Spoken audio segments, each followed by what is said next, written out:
दोस्तों, मौन की शक्ति इतनी ज्यादा है। मौन से मन की शक्ति बढ़ती है। शक्तिशाली मन में किसी भी प्रकार का भय, क्रोध, चिंता नहीं रहती। मौन का अभ्यास करने से सभी प्रकार के मानसिक विकार समाप्त हो जाते हैं। रात में नींद अच्छी आती है। इस वीडियो को ध्यान से देखना, यह वीडियो आपकी जिंदगी बदल सकती है। प्राचीन समय की बात है। जापान में एक बहुत ही प्रसिद्ध बौद्ध भिक्षु रहा करते थे। उनका नाम रिसाई था। रिसाई अकेले रहते थे। दुनिया के शोर शराबा से दूर जंगल में वह रहते थे और वह बड़े ही ध्यानी और प्रभु भक्ति व्यक्ति थे। इसीलिए वह पूरे जापान में बहुत अधिक प्रसिद्ध थे। एक दिन एक राजकुमार देसाई के पास आया और बोला, हे प्रिय भिक्षु, मैं हमेशा थका हुआ और निराशा और परेशान महसूस करता हूं। इस पर बौद्ध भिक्षु राजकुमार को एक गौतम बुद्ध की कहानी सुनते हैं। बौद्ध भिक्षु कहते हैं, एक बार गौतम बुद्ध से उनके शिष्यों ने पूछा, प्रिय बुद्ध, आप ज्यादा समय चुप क्यों रहते हैं? बुद्ध ने कहा, क्योंकि चुप रहने से व्यक्ति अंदर से आनंद, शांति की गहराइयों में होता है। मौन अपने भीतर की ओर उतरने की पहली सीढ़ी है। मौन के बिना स्वयं को जानना असंभव है। स्वयं को जानने और समझने का पहला नियम है, मौन हो जाओ। उतना ही बोलो जितना अत्यंत आवश्यक हो। बेफिजूल की बातें करना छोड़ दो। तुम अचानक पाओगे कि 90% से भी ज्यादा लोग व्यर्थ ही ज्यादा बोलकर अपना समय बर्बाद कर रहे हैं। ना बोलने का कोई भी नुकसान नहीं है, लेकिन यदि आप ज्यादा बोलते हैं तो आप अत्यधिक गलती कर देते हैं। अगर व्यक्ति कम बोलना शुरू कर दे तो दुनिया की 90% मुसीबतें कम हो जाएंगी। लड़ाई झगड़े फसाद कम हो जाएंगे, उपद्रव कम हो जाएंगे। अगर लोग चुप रहना सीख लें तो संसार की बहुत सारी समस्याएं हैं। बहुत सारा उपद्रव सिर्फ बोलने से पैदा होता है। सारी बात मौन सीखने की है। जब तुम नहीं बोलते तब तुम एकांत में अकेले हो गए, भीड़ में भरे बाजार में खड़े होकर भी नहीं बोलते। हिमालय की शिखर में पहुंच गए। जिसने मौन की कला सीख ली वह भीड़ में भी अकेले होने की कला जान लेता है। एकांत में तो आदमी स्वर्ग में है। दूसरे की उपस्थिति ही बेचैनी पैदा करती है। पहले तुम्हें चुप रहने की शक्ति को धारण करना होगा। इससे तुम अधिकतर ऊर्जा को बचा लोगे और फिर उस स्थिति में पहुंच जाओगे कि तुम कभी भी ज्यादा नहीं बोल पाओगे। अगर तुम किसी के यहां पर जा रहे हो और परेशान हो जाओ तो ऐसे में उचित है कि आंखें बंद कर लो और अपने में खो जाओ। वहां से आपको ताजगी महसूस होगी, क्योंकि तुम्हारे अंदर ही जीवन का वह स्रोत छिपा हुआ है। वह किसी दूसरे में नहीं है। इसके बाद राजकुमार उन रिसाई से पूछते हैं, आखिर कौन हमें अपने अंदर तक ले जाएगा? यह बातें सुनकर बौद्ध भिक्षु कहते हैं, तुम्हें स्वयं ही अपने अंदर उतरना होगा और वहीं से परम राज्य जीवन का आनंद ले पाओगे। तुम्हारा बोलना संगीत पूर्ण होगा। तुम्हारा बोलना सत्य होगा। तुम बोलोगे तो दूसरों पर भी शीतलता छा जाएगी। जैसे ही तुम अंदर से चुप होते हो तुम इतने शक्तिशाली होने लगते हो कि समाज की निर्भरता तुम छोड़ने लगते हो और तुम्हारे जीवन में एक मस्ती आती है जो कि केवल दीवानों के जीवन में होती है। तुम्हारे चेहरे पर एक नई रौनक आ जाती है। तुम्हारी आंखें किसी अमृत के समान हो जाती हैं और तुम अनंत शांति के समुद्र में डूबने लगते हो। बहुत ज्यादा बात करने से दिमाग अशांत हो जाता है, जिससे हम अपने दिमाग पर नियंत्रण खो देते हैं और साथ ही अपना ध्यान भी खो देते हैं। जो लोग बहुत ज्यादा बोलते हैं उनके पास किसी एक काम पर ध्यान केंद्रित करने की काबिलियत नहीं होती। वह अपने किसी भी लक्ष्य पर पूरी तरह से ध्यान केंद्रित नहीं कर पाते। अगर हमारा दिमाग एक जगह केंद्रित नहीं है तो हम जीवन की सच्चाई नहीं समझ पाते और ना ही मनचाही सफलता को भी हासिल कर पाएंगे।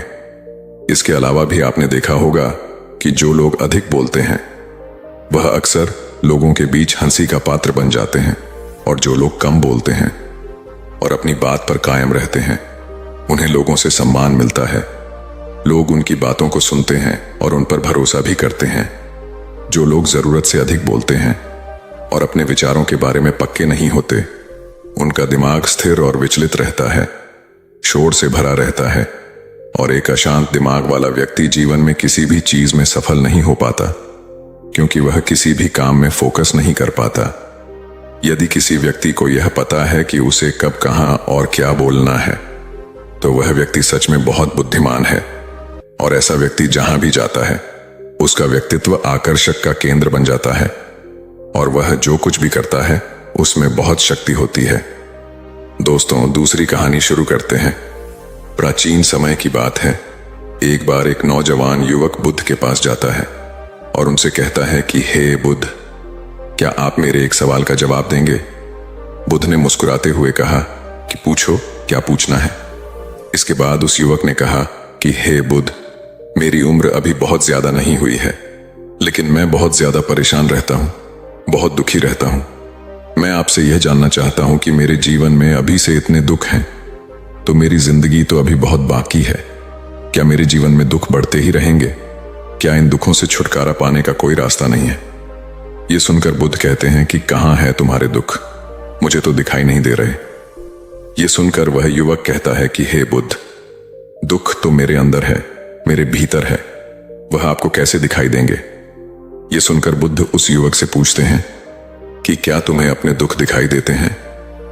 वह युवक बुद्ध से कहता है कि हां, मैं अपने दुखों को भली भांति देख पा रहा हूं। तब बुद्ध ने पूछा कि इन दुखों का मूल क्या है? बुद्ध में और उस युवक में चर्चा चल ही रही होती है कि तभी एक भिक्षु दौड़कर वहां पर आता है और तथागत बुद्ध के कानों में कुछ कहता है।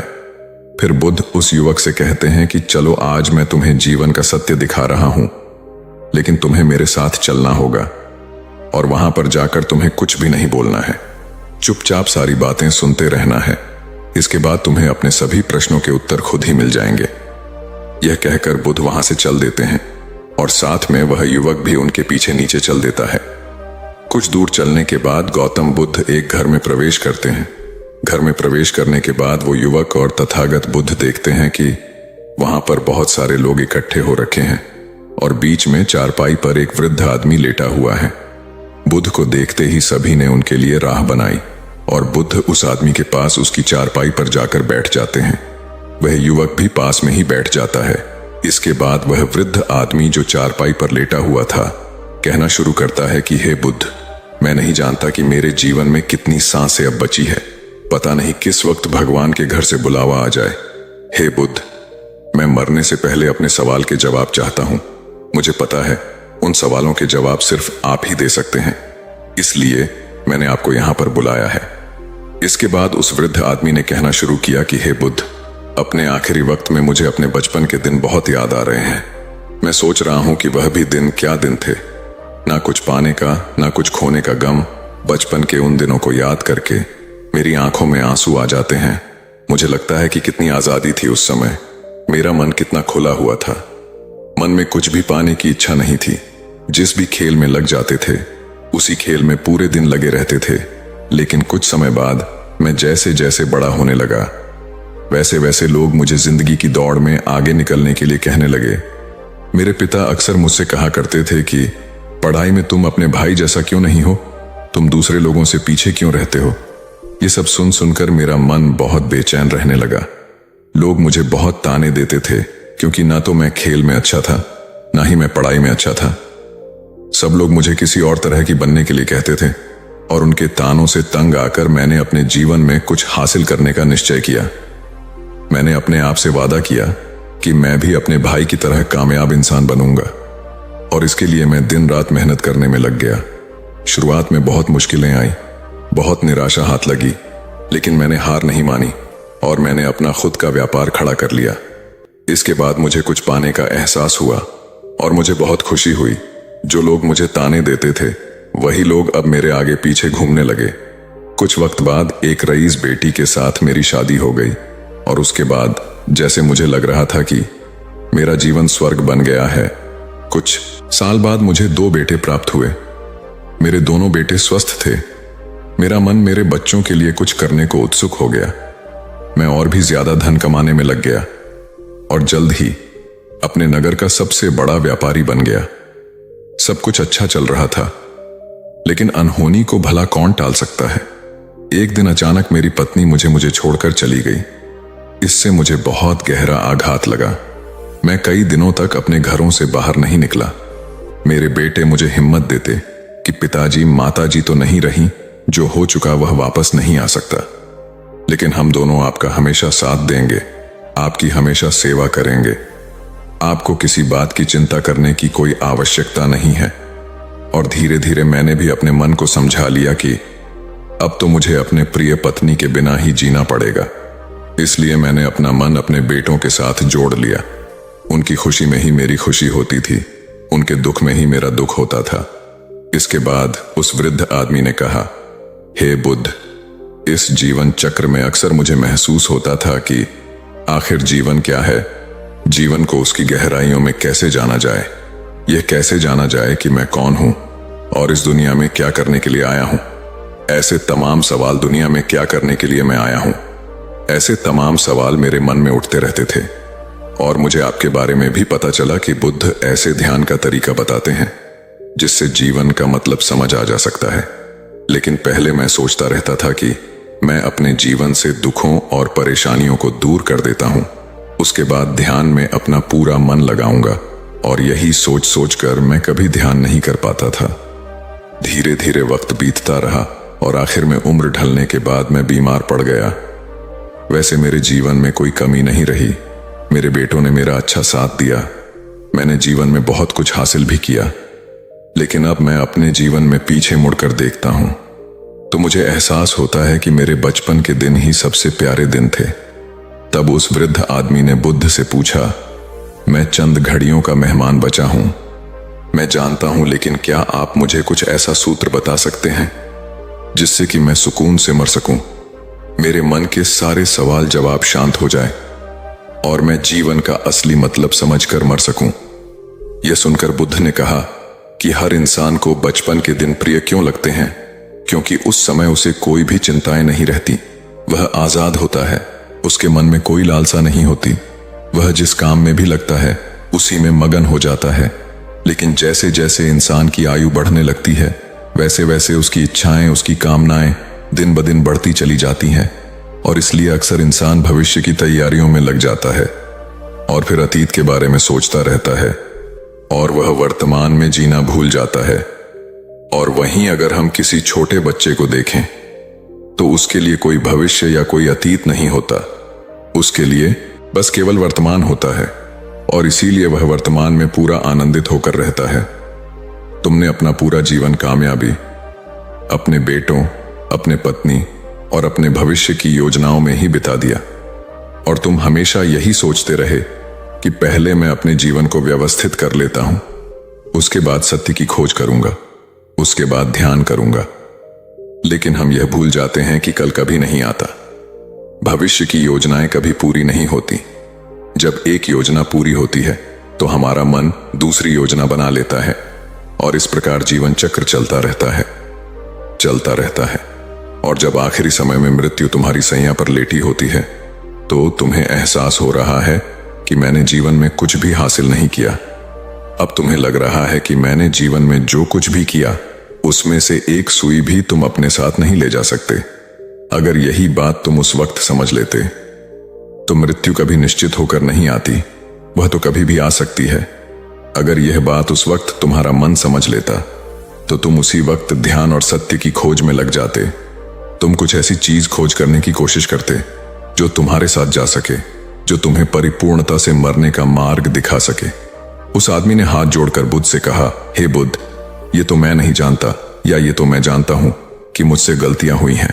मैंने अपने जीवन को सार्थक रूप से जिया ही नहीं और इस बात का मुझे बहुत गहरे में एहसास हो चुका है। लेकिन मैं आपसे फिर से वही सूत्र जानना चाहता हूं, मैं अभी परिपूर्णता के साथ नहीं हूं। क्या मुझे कोई सत्य की झलक नहीं मिल सकती? ये सुनकर बुद्ध ने उस आदमी का हाथ सहलाते हुए कहा कि अब तो जीवन में एक ही सूत्र समझने लायक है और वह सूत्र है कि तुमने जीवन में जो भी पाया, जो कुछ भी खोया, वह सब यहीं पर छोड़कर चले जाओ। उसे अपने मन के साथ जोड़कर मत ले जाओ। अपने मन में यह भाव करके जाओ कि तुमने अपने जीवन में बहुत कुछ सीखा। वास्तविकता में तुमने अपने जीवन में बहुत प्रगति की है, क्योंकि तुमने ये जान लिया है कि जीवन में कुछ साथ नहीं जाता है और ये जानना भी बहुत बड़ी उपलब्धि होती है। लोग जीवन भर जीते जीते मर जाते हैं, लेकिन उन्हें जीवन की इस सच्चाई के बारे में कोई पता नहीं चल पाता। इसलिए अभी अपने मन के सारे सवालों को मिटा दो और यह भाव पैदा करो कि जीवन में जो कुछ भी जानने जैसा था वह मैंने जान लिया है और अब जीवन में कुछ भी जानने जैसा नहीं बचा है।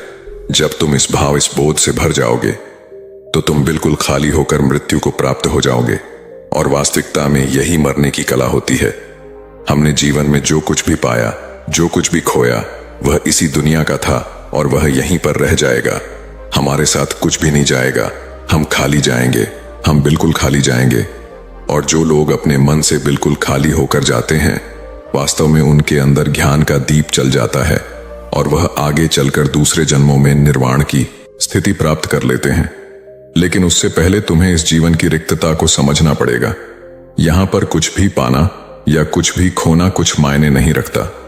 उसके बाद बहुत देर तक उस वृद्ध ने कोई सवाल नहीं पूछा और वह मुस्कुराते हुए मृत्यु को प्राप्त हो गया। इसके बाद बुद्ध ने उस नौजवान युवक से पूछा कि क्या तुम्हें अपने सवालों के जवाब मिले, और मिले तो तुम्हें क्या जवाब मिले, सभी को बताओ। उस युवक ने कहा कि बुद्ध, मुझे अपने सवालों के जवाब मिल गए हैं। इस वृद्ध आदमी के जीवन चक्र से मैं समझ गया हूं कि जीवन में कुछ भी पाने जैसा नहीं होता। सुख हो या दुख हो, सब कुछ यहीं पीछे रह जाता है और हम अगर इसी चक्र में फंसे रह जाएंगे तो जीवन के सत्य को कभी नहीं जान पाएंगे। इसलिए जीवन में सुख दुख तो चलते ही रहेंगे। इसके साथ साथ चलते हुए भी हमें सत्य की खोज करनी पड़ेगी। लेकिन बुद्ध, मेरे जीवन में अब भी एक सवाल बाकी है जिसका जवाब जानना सबके लिए बहुत ज्यादा जरूरी है। मेरा सवाल है कि मैं ध्यान की यात्रा करने के लिए बहुत प्रेरित हुआ हूं, लेकिन मुझे कोई मार्ग नहीं पता ध्यान कैसे किया जाता है। बुद्ध ने कहा कि ध्यान की सभी प्रक्रियाएं तुम्हें होश में लाने के लिए ही बनी है, तुम्हें वर्तमान में लाने के लिए ही बनी है। अगर तुम किसी भी काम को पूरी उपस्थिति के साथ पूरे एकाग्र भाव से अपने आप को पूरी तरह से इकट्ठा करके कर सकते हो तो तुम ध्यान में ही होते हो। लेकिन हमारा ध्यान इधर उधर भटकता रहता है। अपना काम करते करते वर्तमान में रहने के लिए मैं तुम्हें एक छोटी सी विधि बताता हूं जिसके जरिए तुम अपना काम भी कर सकते हो और ध्यान भी कर सकते हो। जब भी तुम चलते फिरते हो, उठते बैठते हो, अपनी सांसों पर ध्यान लगाना शुरू करो। सांस किस नाक से आ रही है, किस नाक से जा रही है, किस नाक से टकरा रही है, सिर्फ तुम उसके साक्षी भर हो जाओ। सिर्फ तुम उसको देखते रहो। कुछ भी काम कर रहे हो, चल रहे हो, फिर रहे हो, खाना खा रहे हो, सिर्फ अपनी श्वासों पर ध्यान लगाओ। और यह करते वक्त तुम्हें महसूस होगा कि तुम्हारा दिमाग, तुम्हारा विचार तुम्हें इधर उधर ले जाते हैं, लेकिन थोड़ी देर बाद तुम्हें होश आएगा कि तुम्हें अपनी सांसों पर ध्यान लगाना है और तुम्हारा ध्यान फिर से सांसों पर टिक जाएगा। और धीरे धीरे जब तुम अपने विचारों को देखने लगोगे तो तुम पाओगे कि तुम्हारे विचार विलीन हो रहे हैं। तुम्हारे अंदर बस एक खाली मैदान बचा हुआ है। सारे सवाल जवाब विलीन हो चुके हैं। इसके बाद बुद्ध ने कहा कि सांसें जो होती हैं वह वर्तमान में होती है, ना ही वह भविष्य में चलती हैं, ना ही अतीत में चलती हैं। वह वर्तमान में होती है, वही वर्तमान स्थिति होती है। और जब तुम अपनी सांसों से जुड़ जाते हो तो वर्तमान में ध्यान लगाना सीख जाते हो, क्योंकि सांसें जिनसे तुम ध्यान लगा रहे हो वह वर्तमान में चल रही होती है। इसके बाद धीरे धीरे कदम दर कदम तुम्हें ध्यान का खुद ही एहसास होने लगेगा।